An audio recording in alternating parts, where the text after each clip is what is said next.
Praise the lord.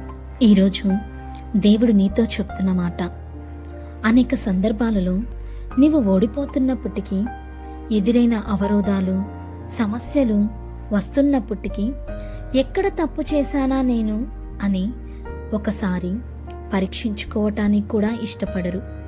పైగా ఎదుటివారి మీదకే నెట్టేస్తారు, నీ వల్లేగా జరిగింది అని. అసలు నేనెందుకు ఓడిపోతున్నా, ఎందుకు విజయం సాధించలేకపోయాను అని మనల్ని మనం విమర్శించుకుంటే మన జీవితం ఎంత గొప్పగా మారుతుందో వాక్య ప్రకారం చూద్దాం. చెర నుండి విడిపించబడిన యూదులు ఎజ్రా వంటి గొప్ప దేవుని సేవకుడు కూల్చివేయబడిన దేవుని మందిరాన్ని మరలా పునర్మించాలి అని పని ప్రారంభించినప్పుడు అనేక అవరోధాలను వారు ఎదుర్కొన్నారు.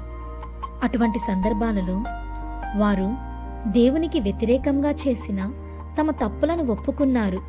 మీరు బైబిల్ గ్రంథంలో ఎజ్రా 5వ అధ్యాయం 11వ వచనంలో మీరు గమనించినట్లయితే, వారు ఎంతో చక్కగా మేము జీవము గల దేవునికి కోపం పుట్టించినందునే ఇలా జరిగెను అని తమ తప్పులు ఒప్పుకున్నారు. అప్పుడు మందిరం నిర్మించకుండా ఆటంకములు కలుగచేసిన వారికి యూదులపై దయ పుట్టునట్లు దేవుడే కార్యం చేశాడు.